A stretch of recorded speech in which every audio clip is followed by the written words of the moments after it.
Welcome, everyone, back to another episode of TezTalks Radio. We hope all of you all were able to spend valuable time with your families and get to enjoy the holidays and stay safe while doing it. Brian, we haven't had you on since the holidays. How's everything been? Happy New Year, man. This is the first episode of this new year. Sadly enough, I actually didn't really do anything on December 31st. I actually fell asleep before midnight. I completely just missed that whole thing. I woke up a little past midnight because there were drunk people just walking around on the street outside. So that's always a nice thing to wake up to. And then I was like, it's always fun. A new year now. Yeah. What did you do for the new year? Pretty similar to you. You know, we didn't do a whole lot here. We did the traditional Christmas and I guess New Year meal. I had some family in town, but other than that, you know, we just kind of hung out and, you know, relaxed a little bit. Sounds good. So what is on the list of stuff to talk about today? There's been a lot of news in the ecosystem lately. So you want to get us started with the first topic? Yeah, sure. So there's definitely been quite a few developments as of late. You know, I think the most current and significant one is EdoNet. It's the largest protocol upgrade we've seen thus far, and it's currently under the testing period. When this gets released, that will probably change, but for the time being, that's where it is. I'm personally really excited about this potential upgrade because it introduces several new features to the network, and those are a adoption period, sapling, and the addition of tickets. You know, it's actually kind of strange too. I find there still isn't a ton of discussion about this upgrade and just what, you know, exactly it means for the network. And, you know, some of these crypto news outlets aren't really properly delivering that as well. But I'll touch on two features, and Brian, you can talk a bit more about tickets. Sure, yeah. Sounds good. So I guess we can start off with the one people are probably most familiar with, and that is sapling. That is, you know, allowing privacy preserving transactions on Tezos. You know, there's kind of a good bit of misunderstanding about this. And, you know, a lot of people seem to get the idea that this is going to make Tezos a privacy coin, but that's pretty far from the truth. This feature, if it goes through, will allow for privacy as sort of a optional feature. You know, that is kind of users wishing to use this privacy mechanism and these shielded transactions, they'll have the ability to choose to do so. And there's also quite a bit of exciting work coming out from Bolt Labs with ZK channels to kind of complement that. But I guess on a high level, you know, sapling, it allows for two parties to prove that certain information exists without divulging, you know, the identity of the other party or their cryptographic key. So a proof is made, and this ensures only the validity of a statement between a prover and verifier is true. If you'd like to learn a bit more about this and go more in depth, we will link a post to Bolt Labs' work and a bit more info about Edo. But moving on to the more exciting feature, that is the adoption period. I find this feature a little underappreciated, you know, because quite frankly, this feature is really the first time we've ever seen a decentralized and permissionless proof of stake network ever attempt to upgrade and amend the way in which it actually upgrades itself. So essentially, with this adoption period, the passing of this upgrade is going to change the way the network ports these new and exciting features that can get implemented onto the protocol. The motivation behind this actually stems from previous upgrade cycles. There's been a lot of much needed improvement here, and Jeff Bjorsel, who we had on TezTalks Live, kind of touched on that a little bit as well just a week ago. But there needs to be some kind of rectification, around improving coordination amongst teams, especially working on developer tooling, because as evident that we've witnessed within the past few upgrades, it's kind of 24 hours and then something is activated and people, don't really have the time to get everything in order. So It's been a bit of a problem. But I guess for the other feature, Brian, would you like to touch a bit more on tickets?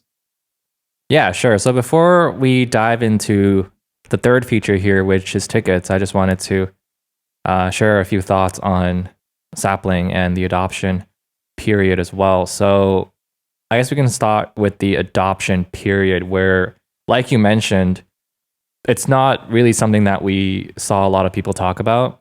The way you said it, I think you said it was underappreciated.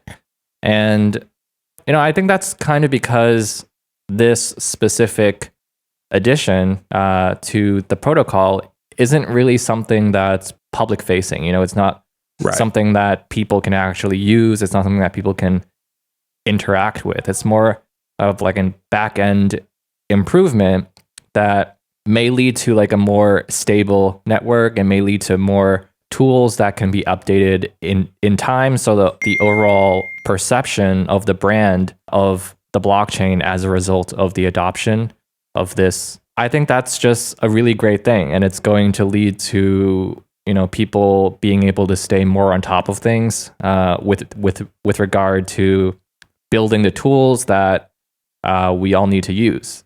So that's a great thing. And then of course you have Sapling, and this is not going to turn the chain into like the next private chain there is, like XMR and all these. Right. That's not where this is going. Like, there's a lot of use cases for a completely public chain, which is what the chain is right now.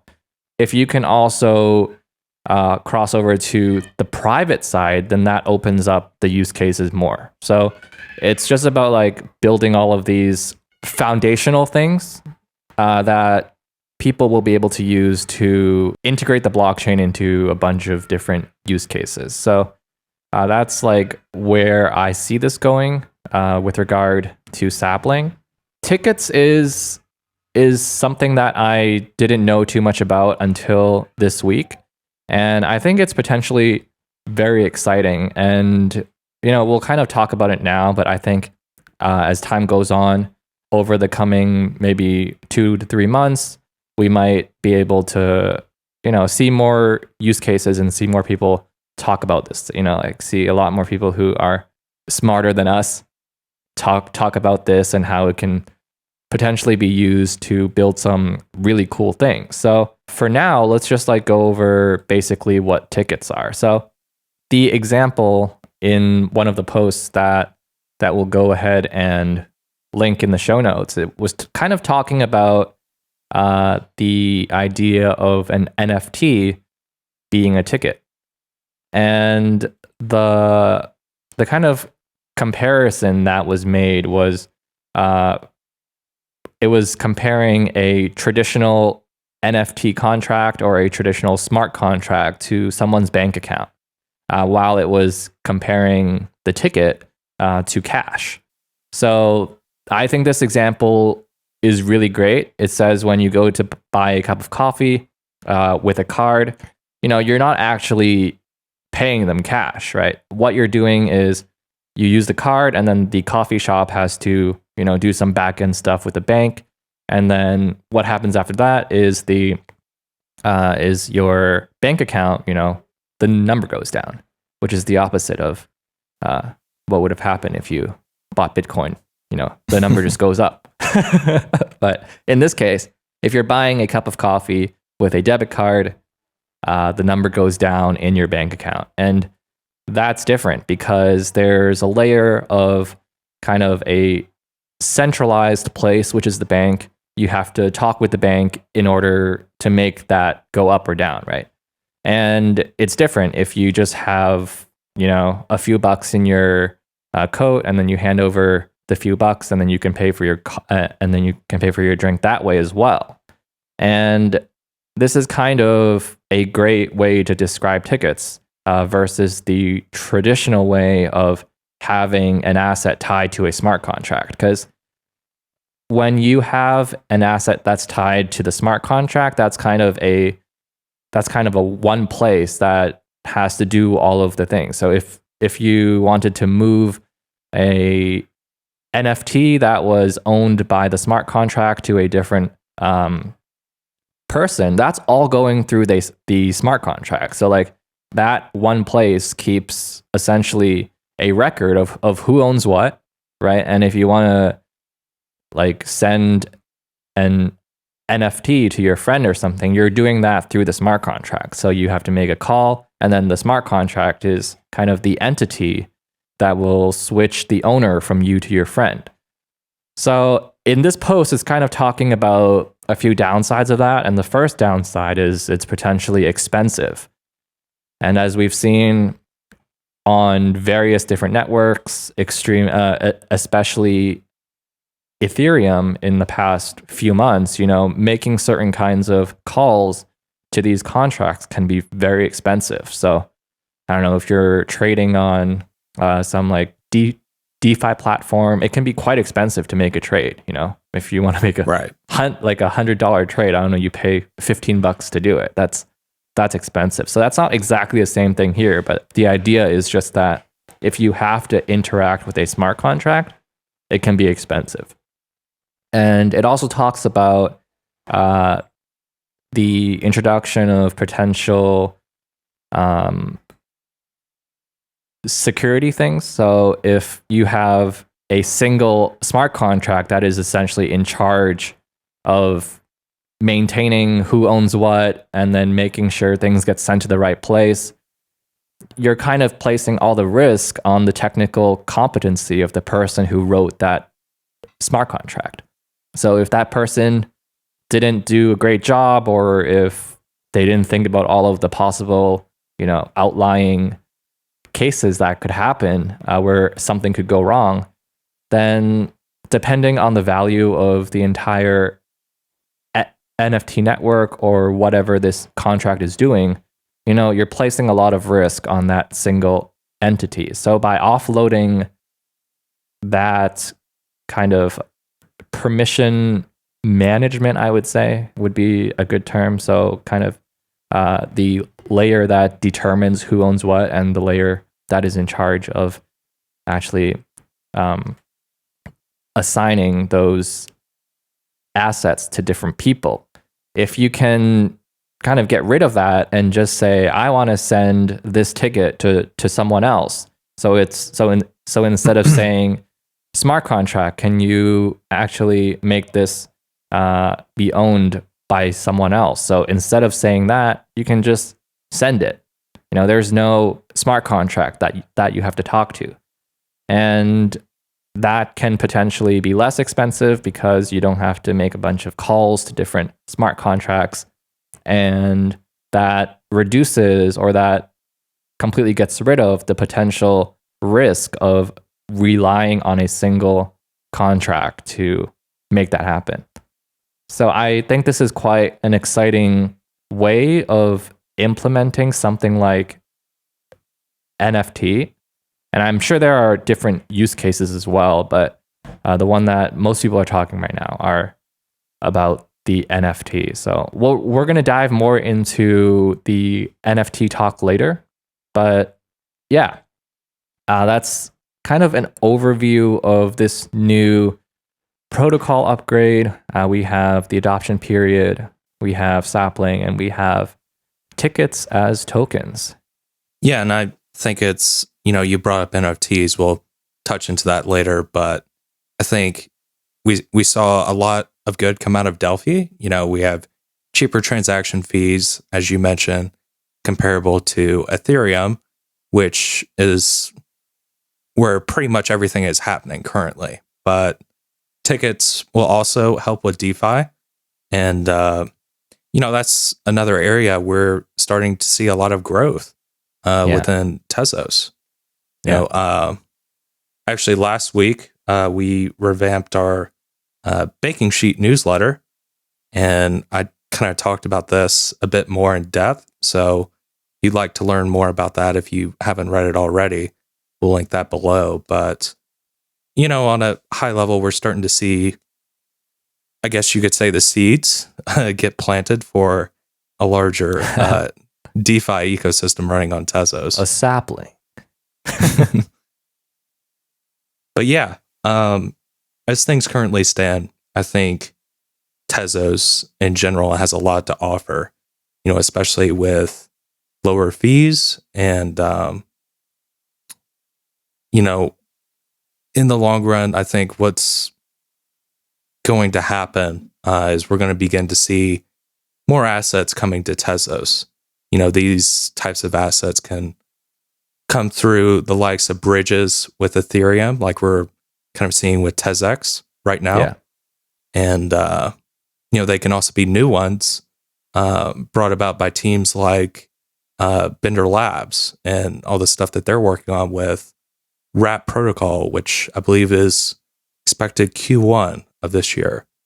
But, looking on the outside a little bit, there's a few things that have kind of evolved and been made apparent.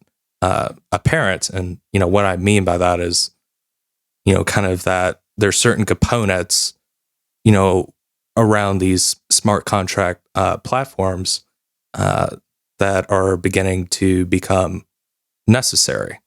And, those are things like DeFi, NFTs, things of that nature. So, you take a robust network like Tezos with sensible governance, appealing features, such as formally verified smart contracts and secure custody, and a, very financially attractive environment with the lower fees thanks to Delphi. And it really makes a strong contender to begin seeing more growth and development around DeFi. That's kind of precisely what we're seeing today with the work, as I mentioned previously, Bender Labs is doing. We have QuipaSwap, which is a new DEX that's expected to come out soon from Madfish. We have Dexter, Calibre, Harbinger, Chainlink Oracles, new wrapped assets. The list kind of goes on and on. It's like a builder's playground, sort of. You have all of these different things that you can play with now, and you put them together in cool ways, and then suddenly you can build something extremely cool. So I think this past year, and maybe the first half of this year as well, it's all going to be about getting those tools in place to let people do what they want. And then after that, I think the real fun is going to be here.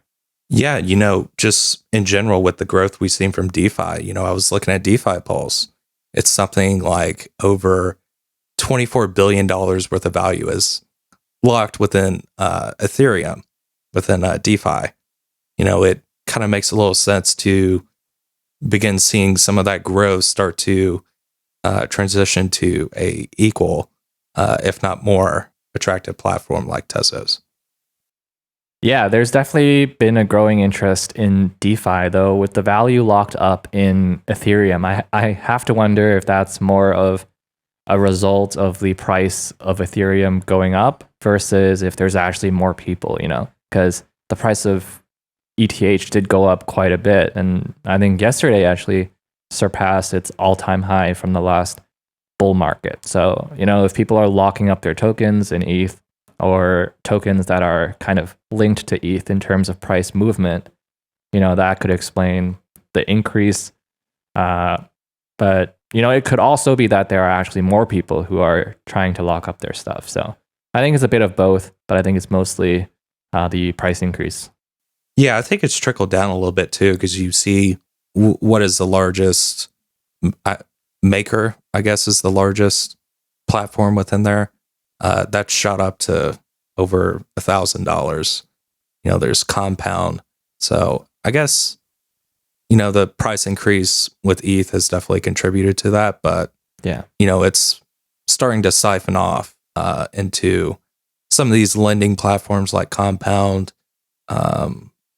Maker, etc. Yeah, lots of platforms out there. I can barely keep up. Indeed. Yeah, the next thing we would like to talk about is a integration with Travala. So this happened fairly recently.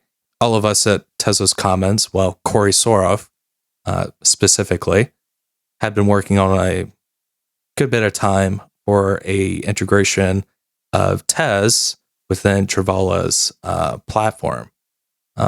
Brian, if you want to kind of touch on what exactly Travala is and why that's significant. Yeah, so Travala is the leading cryptocurrency-friendly travel booking platform. And they support a number of cryptocurrencies. Oh, and I believe they're backed by Binance.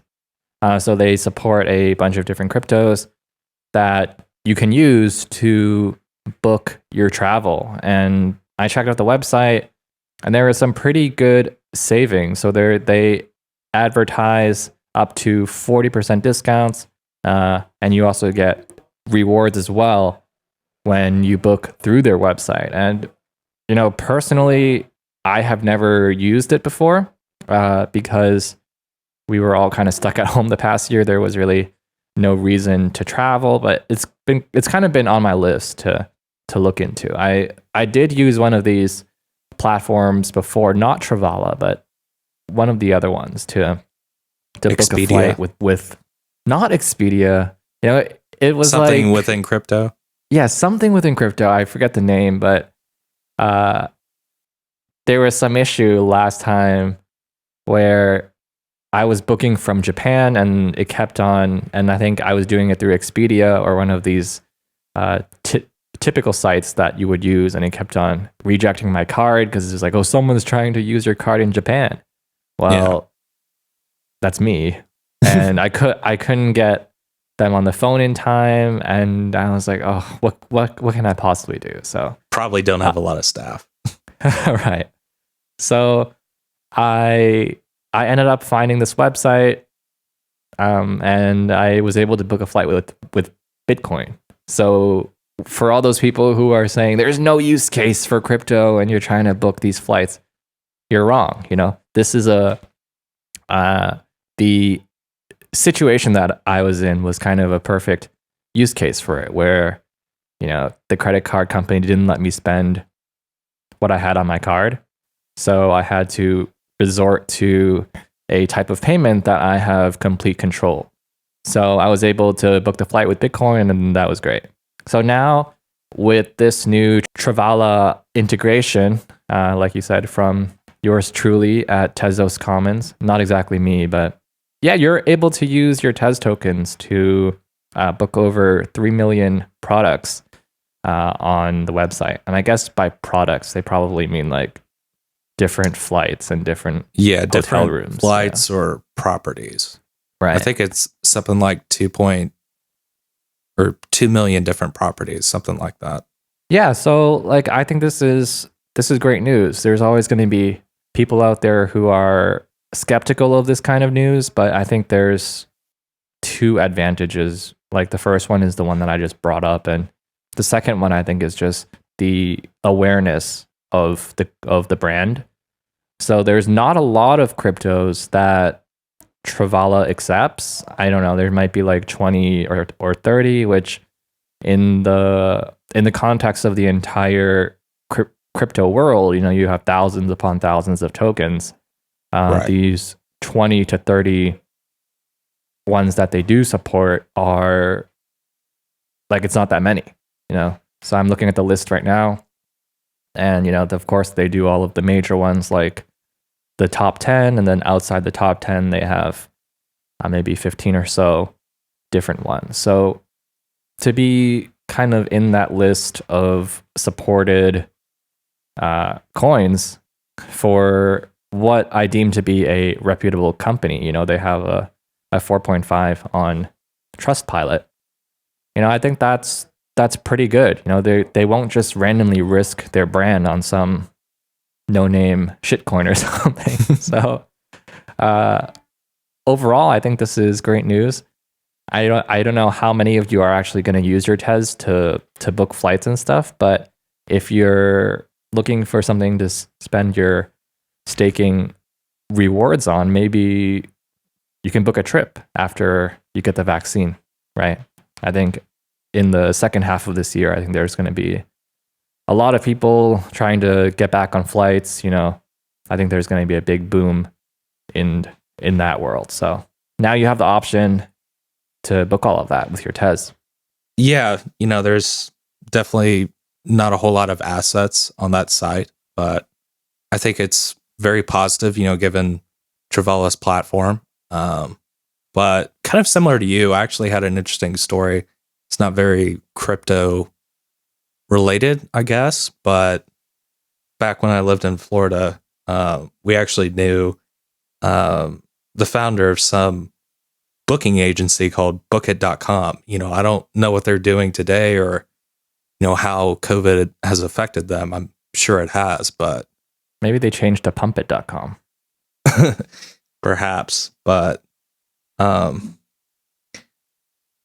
kind of a personal story, but I just remember, I feel like it's relevant because we're talking about essentially, a booking agency, but remember it was someone's birthday, but the founder came out and bought one of us like $400 worth of drinks. And, it turned out it was just a single drink. It was 4 different drinks, and it was Macallan 25. So I just thought I'd throw that out there. I have no idea about the world of drinks, so you're going to have to tell me more about that. Well, at the time... What is a Macallan 25? Did I say that right? Yeah, no, it's Macallan 25. At the time, I had no clue what it was, but, looked it up, and it's about $2,500 a bottle. So, nice. Yeah, that's my relation to a booking agency. I actually used to know a founder of one. Like I said, I don't really know what he's doing now, but yeah, I'm sure COVID has probably impacted that. Yeah, I'm sure. But yeah, I guess we can go ahead and move on to NFTs. Brian, would you like to talk about CricTez? Sure, yeah. So before we get into this new NFT fantasy sports game, which is called CricTez, I guess we can just go over quickly what an NFT actually is. I think we did an episode on NFTs before, so if you want to go back and check that out, I think we can link in the show notes. But just a quick refresh, a non-fungible token is basically just a token that cannot be freely swapped for a different one. So an example of a fungible token or a fungible asset would be cash. So if you have cash, you can exchange a bill for a different one, and unless there's a crazy amount of drugs on the bill, no one's going to say anything about it because it's fungible, and $5 bill is going to be worth the same as another bill. So the NFT is kind of the opposite of that, where in the real world, a non-fungible asset may be something like a baseball card.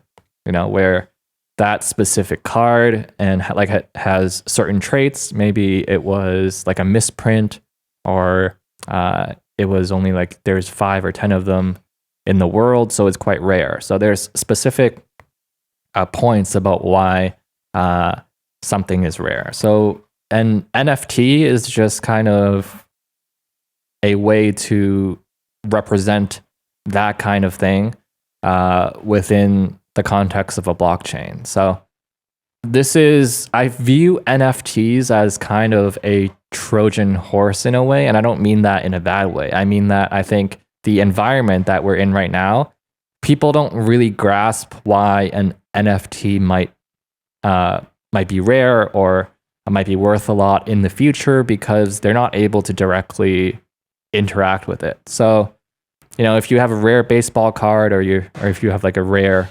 Blastoise or something, like it's something that you can touch, and it's something that you can see. It's something that you can actually trade with people, and people just don't. People aren't able to do that with a token that lives on a blockchain, right? Like you're not able to touch it, and how you perceive it maybe is just like it's a bunch of random bits on some network somewhere. So I think right now, a lot of people are not seeing the potential just because there's a lack of direct ability to actually touch, to actually feel this token. And I think that's going to change in the future as, we get more of these cool glasses that let you see a world that someone has made that is not the real world, and you're actually able to like see things, and you're actually able to interact with them. I think that's when this kind of stuff is actually gonna blow up. So that's why I think it's a Trojan horse at the moment. So it's kind of like entered into our world, but no one knows it's there. No one really understands the implications of it.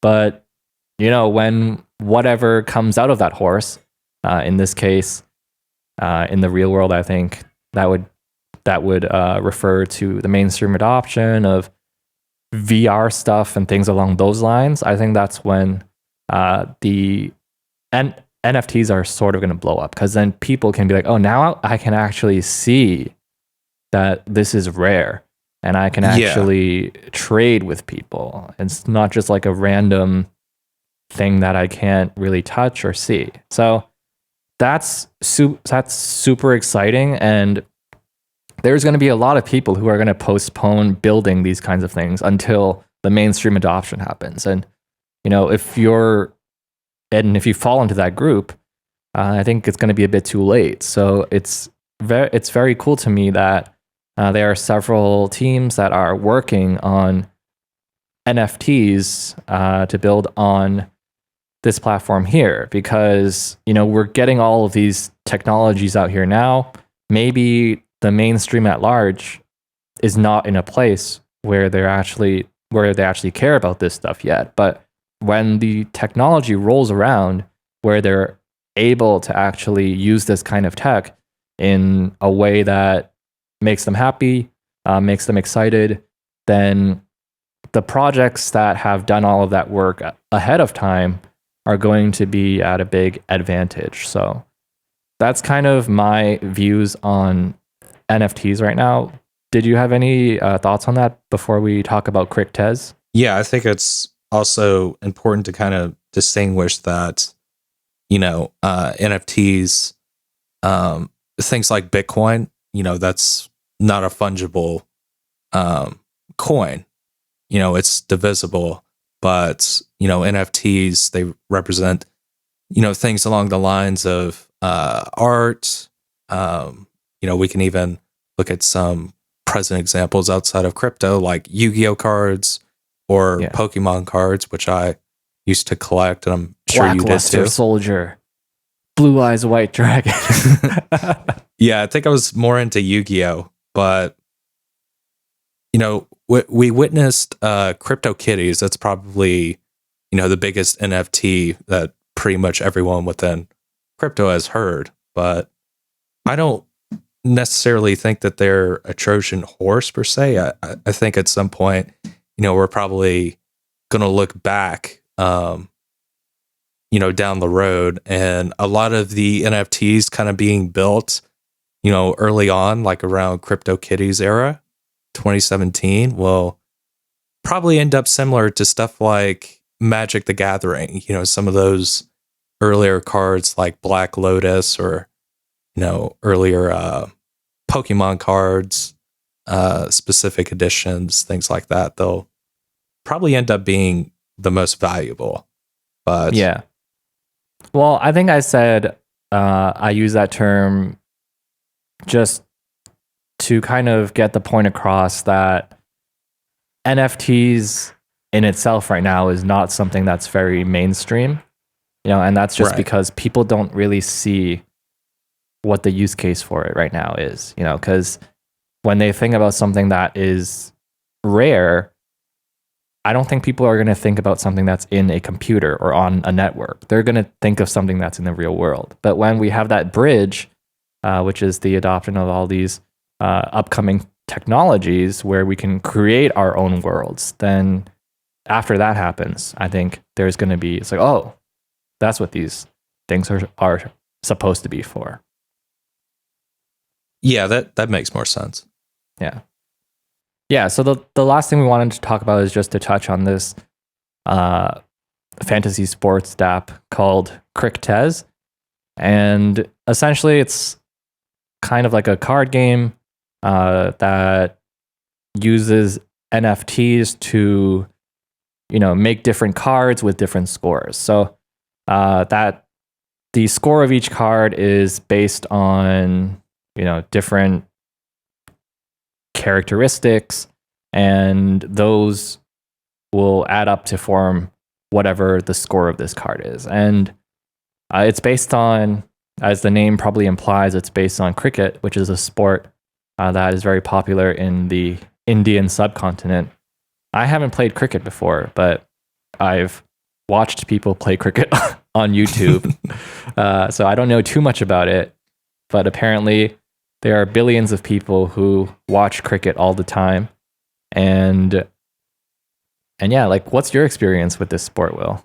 Just before we dive dive into I haven't played cricket per se, but now I want to try. Natural assumption would be basically, to all of us here in the States, it's essentially football for India per se. That is American football. Right. Well, I think there's also like an aspect of baseball in it too, because it says it's a bat and ball game, so you actually have to hit something. I don't know. I watched it online. I couldn't really get the rules of it, but it looked fun to play. So maybe we can start a cricket league someday. But maybe at some point. Yeah. Maybe down the line. These NFTs. Maybe after we write our sub-novel. Oh, God, yeah. We'll have to talk more about that in the future. And yeah, so these NFTs here are, essentially wrapped cards, wrapped collectibles, and each of these tokens represent a player. And like different players, just like in the real world, have different strengths. So those are reflected in the score of the card. And the project has a built-in marketplace where you can trade these cards back and forth. And this is why I think a lot of people might not understand the implications of this right now, because when we think of an online marketplace, I don't know, we think of something like Amazon. Yeah, like that, or like eBay or something, Craigslist to a certain extent. But there's not this like direct thing that you can like hand someone a card or like trade something, unless you meet up with some weirdo from Craigslist. But I don't think you should do that. But like this is where it all starts though. Like right now, the interface in order to interact with these kinds of apps is kind of secondary, because you have to do it through a keyboard or you have to do it through a mouse. It's not direct yet. But this is where it starts, and this is a great start. So there's a built-in marketplace where people can trade these cards back and forth, and the value and price of each card is dependent on a few factors, and it says here that it ultimately relies on the real performance of the player, and that's pretty cool. So like things that are happening in quote unquote in the real world can have an impact on the value and price of each card, and that can only happen because each card is a specific token itself. So, and the last aspect of this is there's a fantasy league aspect to it. I don't know if you're into the whole fantasy sports thing. I personally have not done it, but a lot of people are into it. So I think there's definitely a market out there for games along these lines. And yeah, it'll be exciting to see how this kind of stuff grows in the next year or two. Yeah, I'm not into fantasy sports leagues. I have a lot of friends who kind of are completely into it, but I think NFTs are definitely some things that we're going to start seeing a lot more within the ecosystem. And this particular one is very appealing. But I guess before we go ahead and wrap up, I feel like we've talked a good bit already about lots of different news. Brian, is there anything that you'd like to add? Not really. We went through a bunch of different topics. I think everyone is probably happy at the moment because the market seems to be doing well, and it's a turnaround. I hope it continues. Yeah. All right. Well, in case you'd like to see any other TezTalks Radio episodes, we will post the link down below. You can always just look at our YouTube channel to catch back up. And we will also make a link of our previous episode where we talked a bit more about NFTs. Yes, indeed we will. All right. Thanks for listening to this episode. Be sure to subscribe if you haven't already, and we'll catch you in the next episode.